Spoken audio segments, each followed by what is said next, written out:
So we're going to get started on sort of culture and society now, where we're going to be looking at sort of antebellum life, what it was like, how it operated, and then some of the various social movements that come out of this general time frame. All right.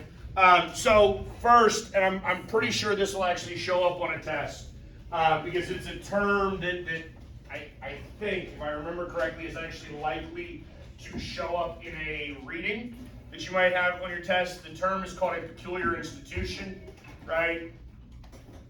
That's what refers to slavery. I know we've talked about slavery at least a little bit, but hopefully you're already aware or you understand that the vast majority of Southern whites, right, supported slavery but didn't benefit from it. Right? We know that those people that actually benefit from slavery are a very, very limited percentage of Southerners.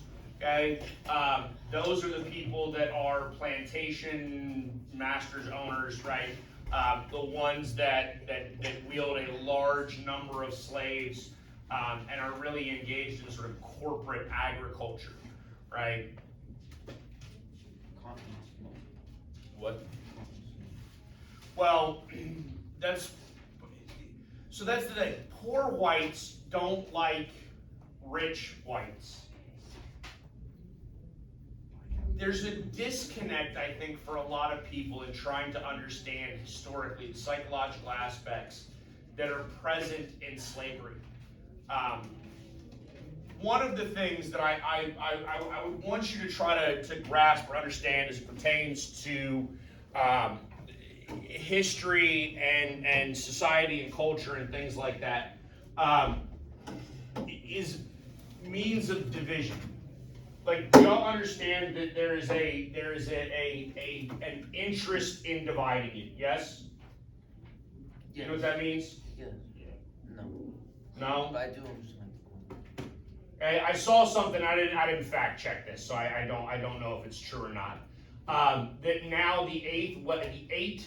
It's a single digit number, right? If this is true, the 8 wealthiest people in the world have the same amount of wealth as 3.5 billion people. Okay? Now, I don't know if that's true, because like I said, I didn't go and fact check it. I don't want to do that kind of math. But there is, and there always has been in American history, financial elitism. Okay? Southerners and Southern antebellum culture, the financial elites are our plantation owners, right? Those individuals who own thousands of acres of land and sometimes thousands of slaves. Well, thousands means more than 1,000, right? It means like multiple thousand. Because they made 2 times the money than the North did on exports. What, the South? I mean, the South is exporting, the North is not, right? And that's part of what gets into the whole conflict between the North and South is the difference in terms of economics and what they want, right? Based on the reading that you did last night, you should begin to understand that the North wants to industrialize. The North wants to engage in capitalism. They want to be a consumer-driven economy. The South wants to maintain an agrarian economy and an agrarian lifestyle, right? Meaning that individual planters are what is happening, okay? All right, but the specifically slavery is something that has to be tackled as we get to this, because obviously it's now coming to a head. I keep telling you, we were kicking the can down the road, right? Eventually the road is going to run out. All right, and that's sort of where we find ourselves now at this situation. And it begs the question, why would poor Southerners, why would poor whites defend something that economically disadvantaged them as well? Do you understand that? Okay, because if you are a poor white, if you are a non-slave owning white, right, you have to pay for labor. It might be your own labor or you got to pay for labor, right? Plantation owners are not paying for labor. That provides them with a better economic opportunity, right? Their costs are decreased in comparison to yours. That allows them to further increase their own wealth at the expense of you. So why would you support slavery?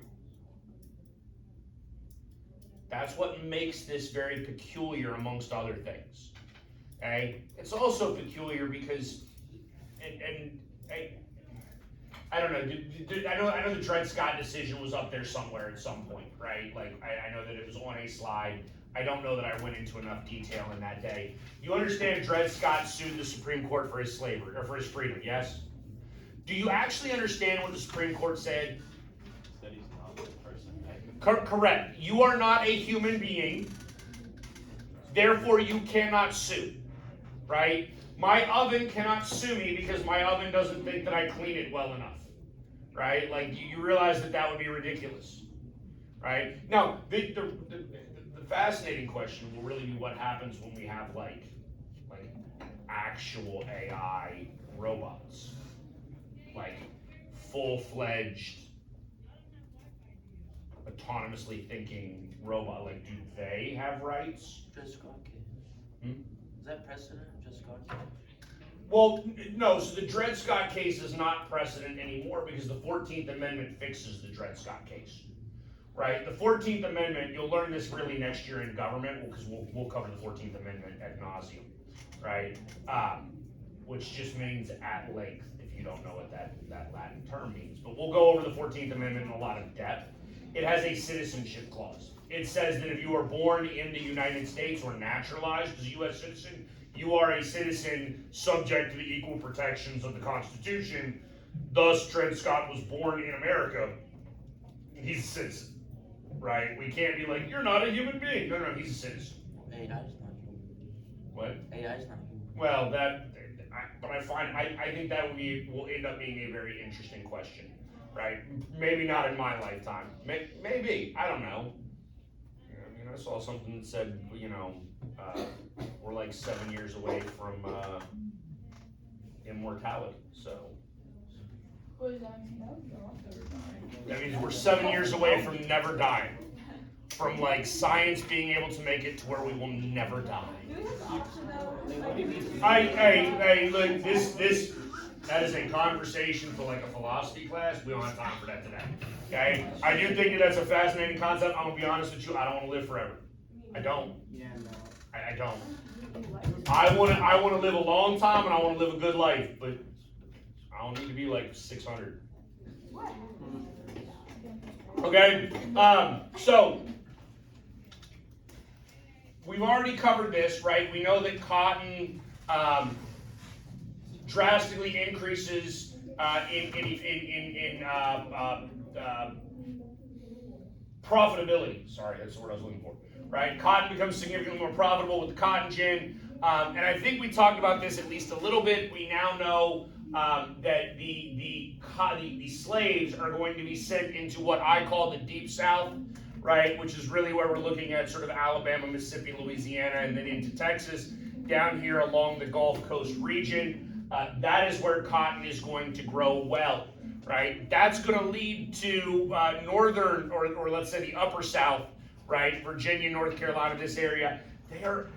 Virginia specifically is actually going to get accused of breeding slaves for profit, right? Because understand, we're talking about the 1830s, let's say 1830s, really, right? We now have a significant need for an increase in slaves, yet we cannot import more slaves, can we? No, because we got rid of that in like 1808. The very minute we could get rid of it, we got rid of it. Okay? The minute we could end the importation of slaves, we did it in this country. Okay? Because again, our founders didn't really like slavery. They actually didn't. They wanted to see slavery end. They just didn't know how to end it. It is the second generation of Americans that turned slavery into a lifestyle, a way of life. Calhoun calls it yeah, necessary evil, right? Like it's a moral imperative that it's better than wage labor up in the north. Like it is ridiculous concept that somehow like slaves are treated so well by their master. They love their master like they love their father. No, I mean, if that's the way your daddy treats you, you're almost 18 and you can leave. I'm just saying, right? So. This gets into some slave trading routes over the course of time, right? And again, when you look at where slaves were coming in, right, a lot of them were coming into the Chesapeake region early on, right, because this is where we are importing slaves and where we've got all of our tobacco, right? Granted, you've got ports down here, Charleston, Savannah, Wilmington, and even into New Orleans that are bringing slaves in as well. They have slave trade, slave blocks, slave auctions. But by the time we get into sort of the Cotton Kingdom, right? So by 1830, right, the Old Southwest, this area down here is now predominantly responsible for cotton production, right? Actually, like pretty much global cotton production at one point. And so our slave populations that had been concentrated here along the East Coast are now being moved down, right? And you're going into the Cotton Kingdom, right? So, how do whites function in the slave system, right? And we're gonna start here with sort of the plantation concept, right? So one, if you want to be a planter, right, which I find comical that that's the term, because you're not gonna plant nothing, you're gonna hire like other people gonna plant for you, right? So you have to have at least 20 slaves, right? This is a very aristocratic feudal concept. The Old South is a bygone era. Do we know what feudalism is? Did you learn that in world history, feudalism? Right? You have some sort of like local lord, right? And then you have a whole bunch of peasants around the local lord, and the peasants like provide. I mean, actually, the peasants like give fealty to the lord, like they serve the lord. They actually provide like grains and taxes to whoever that aristocratic lord is in that area. The South is going to operate in a very similar manner. Obviously, you're not paying taxes directly to the planters, but they're going to be the ones that are controlling politics. They control government. They're the ones that are running the day-to-day operations. And on some level, it should make sense to you. They're the ones that have the free time to be able to go to state houses, right, county houses, wherever, and actually engage and actually debate and run government, because they're not stuck on their plantation dealing with the day-to-day operations. They're hiring out, they're outsourcing that. Not just the fact that they have all sorts of slaves that are doing that work, but they're also going to hire out some poor whites to come and work as sort of middle management, right? If we use like a modern ideology, right? The plantation mistress, so women live, right? The South is a very patriarchal society, right? Men are in charge, men are dominating, men run things. Okay, that probably shouldn't surprise you. Okay, women do control the domestic sphere, and we'll talk about this as we move throughout the semester, right? Because there's just certain things that we sort of determine that women are the authority on, right?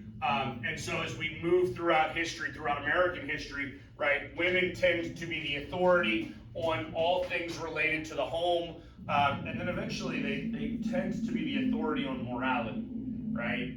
And do you understand what I mean when I say that? Okay? If Caleb is dating 6 girls, what do we say about him? He's a whore. What? Man. He's a man, right? Like, yeah, it's okay.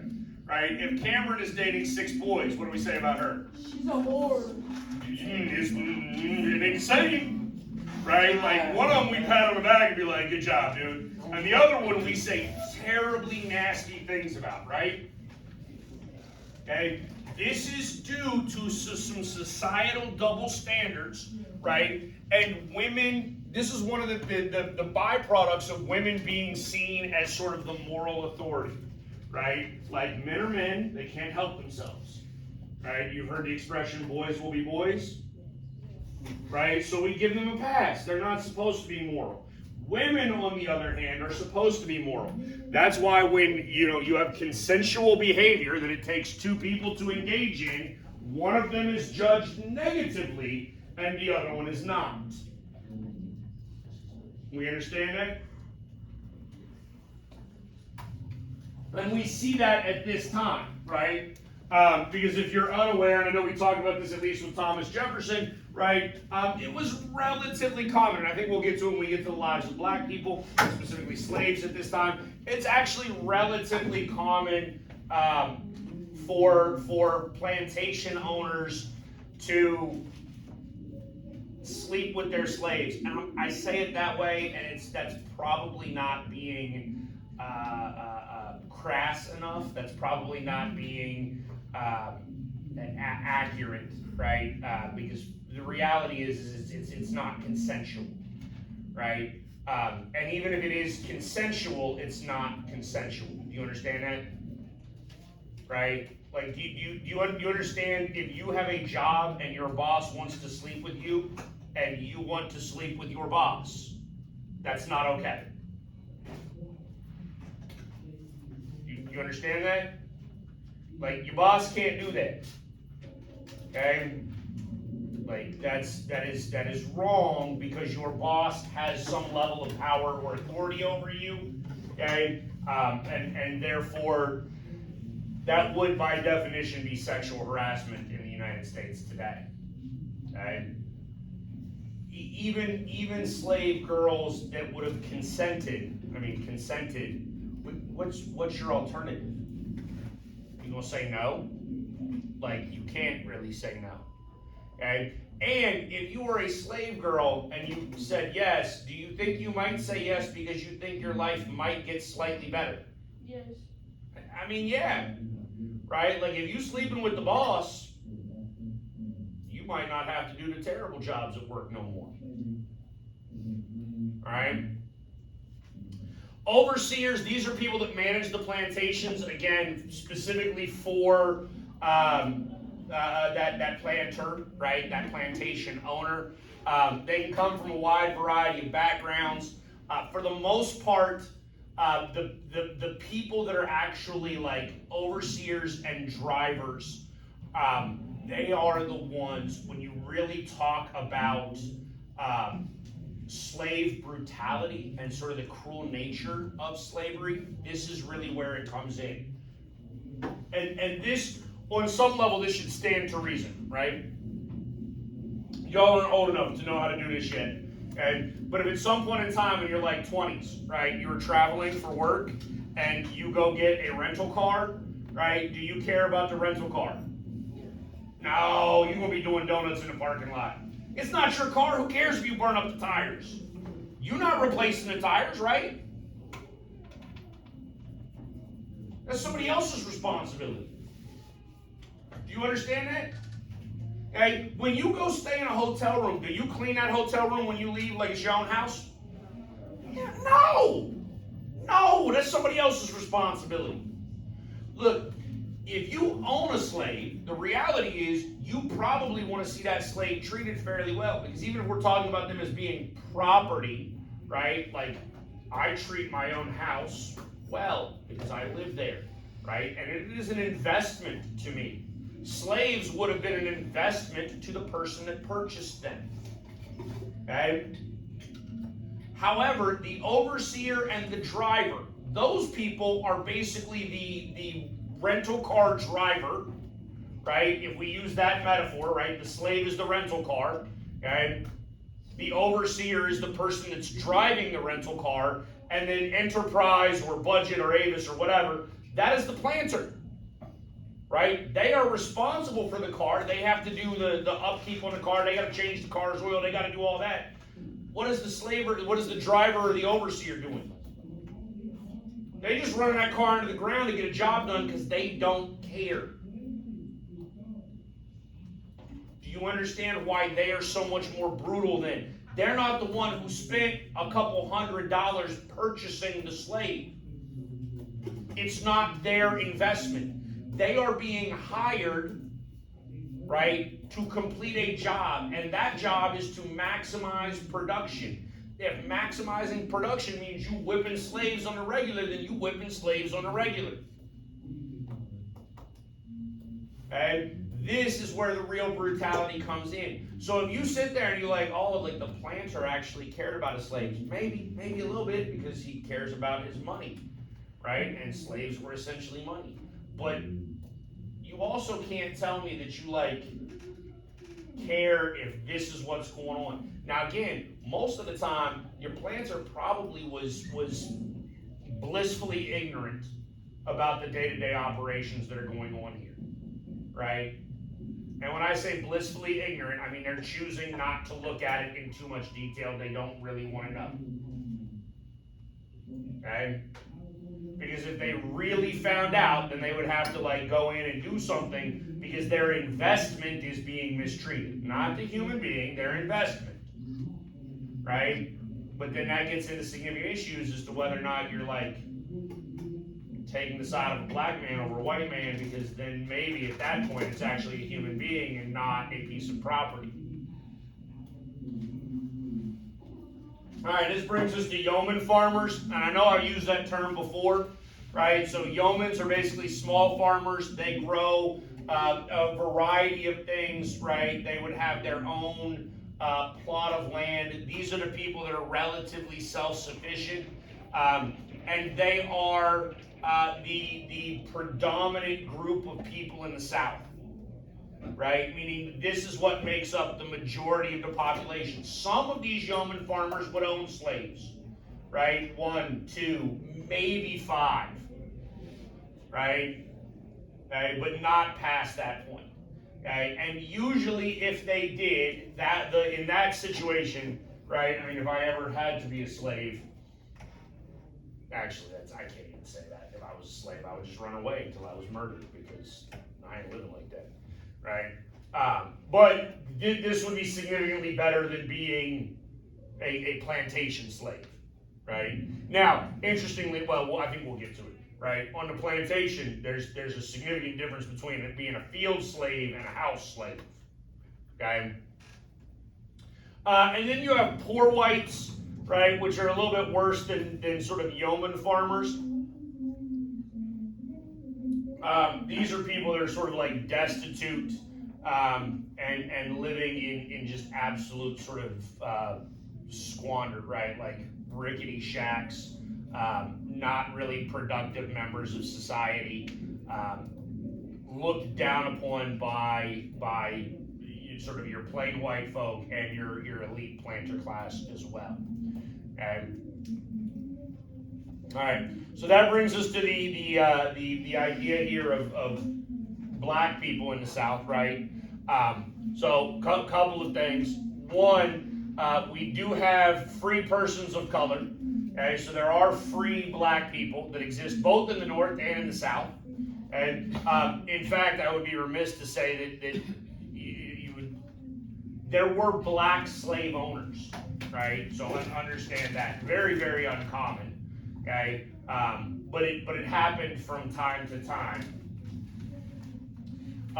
For the most part, that doesn't happen because there's a whole racist ideology behind this, and whites don't want to admit to some level of equality with blacks, right? They don't want some level of social or economic equality with what they deem to be an inferior species. And that being said, free blacks in the South, and even in the North to some extent, are constantly in fear of being kidnapped and basically like kidnapped into slavery, right?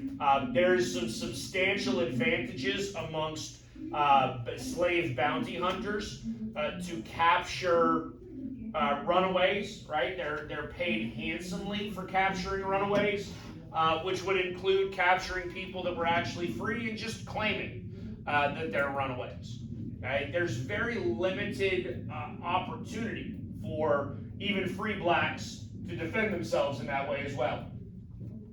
They don't have the same legal protections that whites do.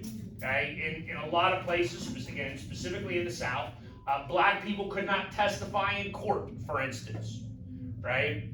So their inability to testify in court meant that they could not defend themselves in court. Therefore, if they were accused of being a runaway slave, they're simply sold back into slavery to somebody. Okay? Slaves themselves, right, have even fewer rights. They can't marry. As you saw in the video the other day, it's illegal to teach slaves how to read and write. Okay, which again that should make sense. If I were to ever enslave people, I would make sure that they were illiterate and dumb too, because educated people are way harder to like enslave. Okay. Again, some places they can't own property, they can't do all sorts of things. The legal protections that are afforded to whites, even poor whites, even those like hillbilly whites, right, the really poor people from the previous slide, they would have more legal protections than a slave-owning black man would in a lot of counties and a lot of areas of the South, right? Some slaves are able to eventually purchase their freedom. Now, some of that depends upon where you're at and what type of slavery you find yourself in. Okay, there are other slaves that are freed by their masters upon their death, or just freed by their masters after a certain period of service, right? In fact, if you actually go back and look, like in the 17th century when slaves first arrived in the United States, they were actually frequently treated the same way as indentured servants. Right, which means that they were enslaved for a period of time, and then after that period of time ended, they were given their freedom. And now that ends, that ends in the 18th century, where we have sort of chattel slavery, which is then based upon like the mother, and if your mother is a slave, you're born into slavery. Just so you understand, like even in Africa, right, where obviously our slaves were coming from, right? Do we know how you became enslaved in Africa? Kidnapped sometimes, but usually you lost a war, right? Like two rival tribes fought each other. The losing tribe is enslaved, right? If you were enslaved by a rival tribe in Africa and you give birth, what happens to your kid?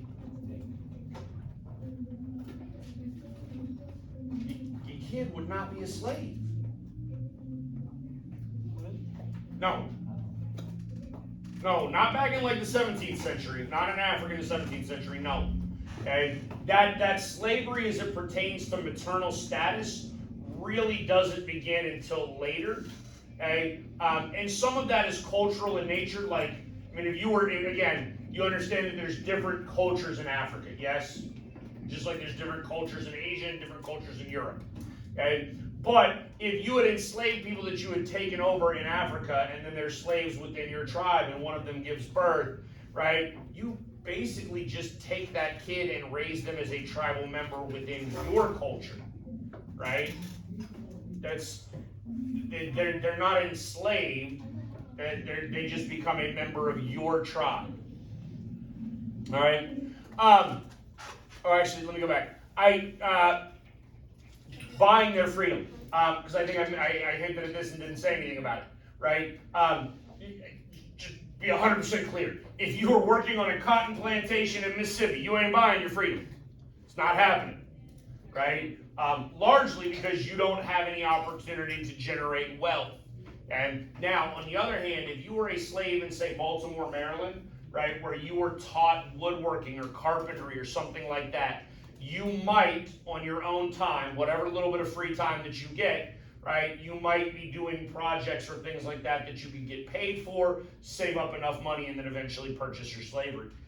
Again, there's some significant differences in the United States in terms of slave culture. If you are in sort of border town, border areas, right, Maryland, Virginia, Kentucky, even down into Tennessee, versus the deep South, it isn't the same.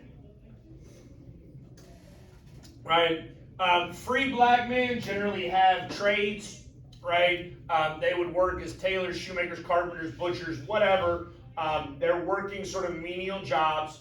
That sounds disrespectful. I don't call them menial jobs. They're working a trade. They're working some specific industry, trying to eke by some sort of living. Females, on the other hand, obviously they have less economic opportunity. For the most part, free black women are working in domestic situations, right? Meaning they're taking in laundry, or they're working as a seamstress, or maybe they're actually employed as sort of a house servant, right? Like the same conceptually the same responsibilities of a house slave, but instead they're doing it for wages rather than being slaves, right? It is important to note what a mulatto is, which is basically just somebody who has mixed ancestry, right? Again, because you had all sorts of white overseers, drivers, and planters that are engaged in intercourse, we're just going to say it that way, with slave girls, then got pregnant, you have mixed babies, yes? Okay. I think the rule at the time is that if you are 1/8 black, you're black, right? Meaning you can be enslaved and you can be treated disproportionately the same as everybody else, right? Now, obviously, well, maybe not obviously, but perhaps obviously, right?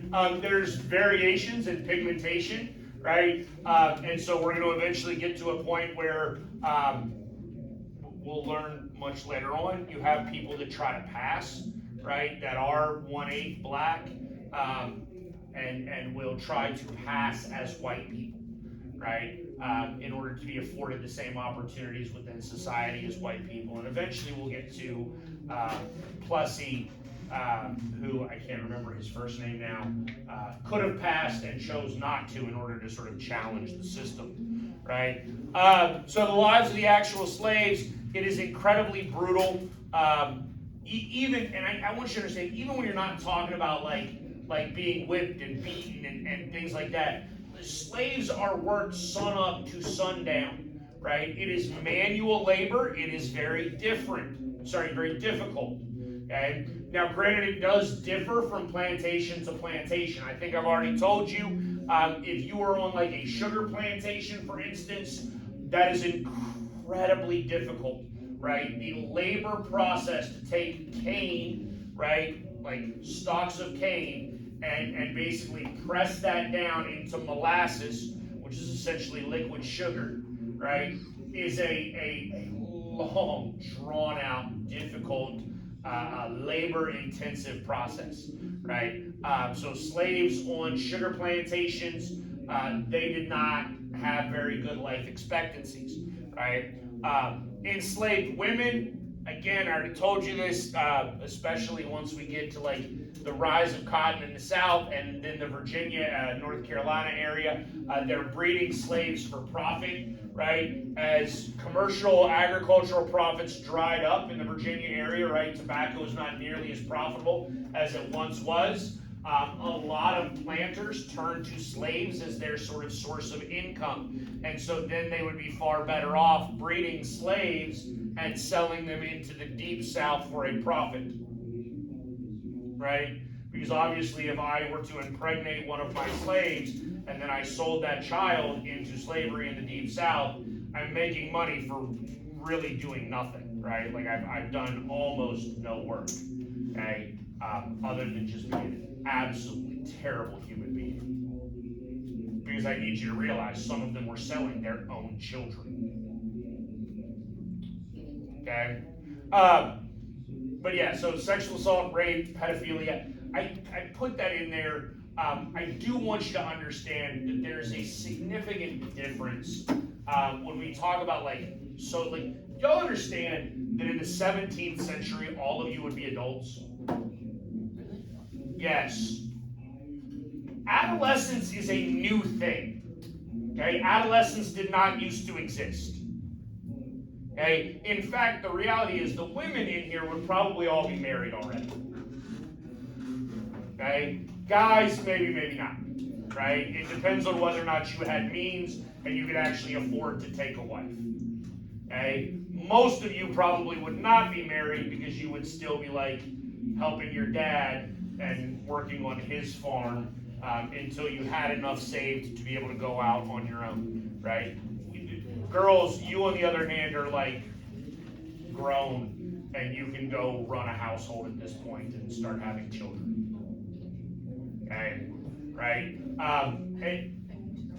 I do, and I don't think we've had this conversation yet, but I do think that it's really important when we study history. It's really important to not take today's moral beliefs and apply them to events historically. You understand that? Right? It would not have been, I mean, look, we all of us right now, hopefully would agree that it would be creepy for a 30-year-old to marry a 16-year-old. Yes? Wonderful. We're in agreement, right? By today's societal standards, yeah, absolutely creepy. Would that have been creepy in the 1700s? Nope, would have been standard. Normal. Very normal. Okay? So, understand that. All right?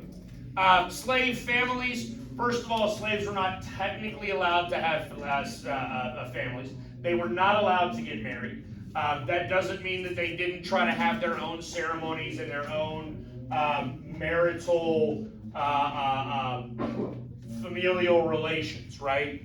They would absolutely partner with one another. Sometimes when overseers found out about that, they would intentionally separate the slaves for justifiable reasons, right?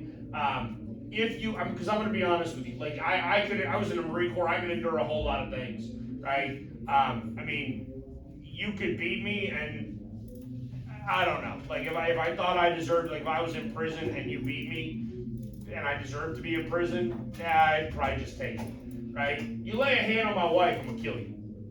You understand? Like, you touch my children, period. You would like. It would make sense then if you had some sort of familial partnering within the slave quarters, you got to break that up, right? Because I mean, just understand this, right? A lot of us will endure things for ourselves because, like, God, it's just life. Life sucks, right? But we will not stand for it for the people that we love because, believe it or not, a lot of us are very selfless. We care about others more than we care about ourselves, especially our family. You understand that? Because I promise you, if you went home today and you asked your parents, you're like, would you take a bullet for me? Every one of your parents would be like, yeah, of course I would. Right? Okay? Would you take a bullet for a stranger? No, I'm not doing it. Right? I would take a bullet for my children. I would. I'm not taking a bullet for a stranger. All right? And so understand that as it pertains to families specifically, right? Slave children are actually put to work at a relatively young age, okay? And sometimes, I mean, look, I'm gonna say it like this, and that just sounds cruel, right? The work wasn't that hard. Granted, we were giving it to 6-year-olds, right? Which is, that in and of itself is terrible. But the work itself is less labor intensive, right? You're not gonna have a 6-year-old in the sugar mill like pressing out cane sugar into molasses. You're just not doing that, right? Would you have the 6-year-old sort of fetching water from the well to the house? Yeah, probably. Could they be engaged in like sweeping? Yeah, probably. Could they pick cotton, right, or like pick up corn that was already cut? Yeah. But they're not operating like machinery. They're not doing things like that. All right. So understand that. Religion will play an important part in slavery. I think I mentioned this already, right? In fact, overseers, whites, wanted to preach Christianity to slaves because, I mean, why wouldn't you, right? Christianity basically teaches the worse, most religions teach, the worse off you are now, the better off you're going to be in the afterlife, right? And so there would be a rationale as a slave owner, slave driver, overseer, whatever, right, to try to convince your slaves, like, hey, it's okay, Jesus loves you, you're suffering now, but in the future you're not. Okay, this is one of the reasons why you have like the Negro spiritual, right? Like the songs and the chantings that happen in the field, right? There's a religious aspect to that. Okay, the religion itself sort of becomes an amalgamation, right? A joining of African tradition, Christian tradition, sometimes Caribbean tradition, because you would have slaves going from the Caribbean to the United States or vice versa. For the most part, the whites of that era would try to eliminate African or Caribbean influence. They wanted it to be sort of whitewashed Christianity, right? Like that. And when I say whitewashed Christianity, I mean like when you go to church and you see a picture of white Jesus. Jesus wouldn't have been white, right? No, right. But they want to remove aspects of historical culture because those things that tie you to your ancestors and things like that, right? That's culture worth defending, culture worth fighting for, culture worth trying to revive and actually take part in, right? The more that you can take that away, right, the more slaves are sort of forced to accept their lot in life and carry on without or with less of a fear of sort of uprisings and things like that. And there are a number of slave uprisings, right? Probably none greater than like the Haitian slave uprising of 1791. We're not really going to cover that one. There are slave uprisings in the United States throughout history. Some more successful than others. It should not come as a shock to anybody if you are going to have slavery as an institution. You're going to have people that fight back against it, right? If you try to enslave somebody, if you try to slave enough people, certainly you're going to have people that rebel, right? That are unwilling to accept that sort of lot in life and want something otherwise, right? So there's a number of different slave uprisings. Those are just a couple of examples. For the most part, these slave uprisings are widely varied, right? Sometimes they're organized, sometimes they're more disorganized. The ones that tend to make the history books tend to be a little bit more organized, right?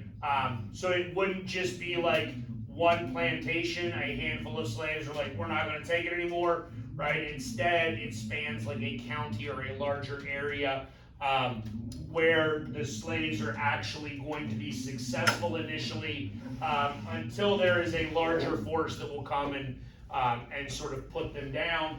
And then in those events where slave uprisings have happened, there's generally a swift and brutal sort of justice dished out, right?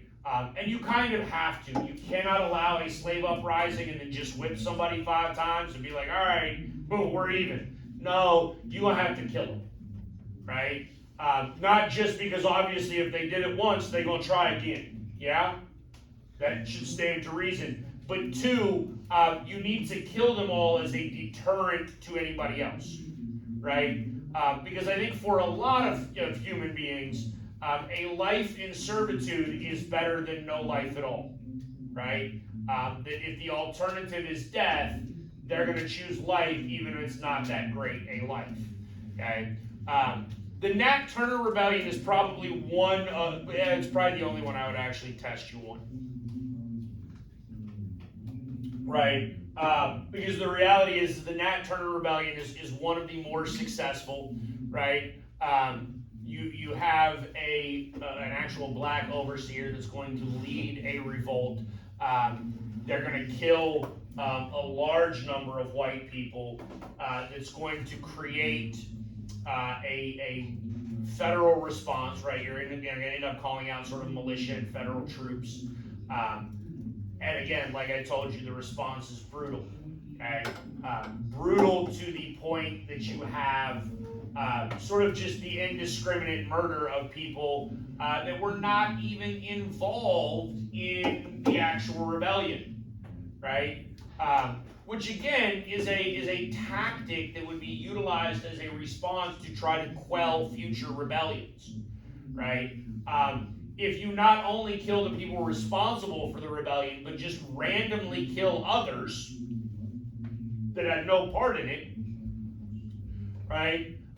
That also could help prevent future rebellions, right? I might be willing to rebel and die as a result of my own rebellion, right? But if I know that there's a chance that you're just going to then randomly kill my children who are on another plantation and not part of this at all, I might think twice. All right? Turner's eventually captured, dismembered. We know what dismemberment means? Yeah. Like drawn and quartered. We know that term? No. No, that's where they like cut your arms and your legs off. That's quartered. 1, 2, 3, 4 quarters. Right? Basically torture, right? I mean, again, y'all know that like historically it wouldn't have been abnormal to see some like human being's head on a spike outside of a castle somewhere. And you just decapitate them and then you stick their head on a spike and you let everybody see them. Right? Don't they do like public endings? Well, executions are public. Yeah, I mean, executions are public. In this day and age, executions are semi-public. Like, you can't just show up to a prison in Texas and be like, I want to watch John Smith die. Like, you need to have a reason for being there. But if you have a reason for being there, then yeah, they will allow that to happen, right? All right, this brings us to John Brown.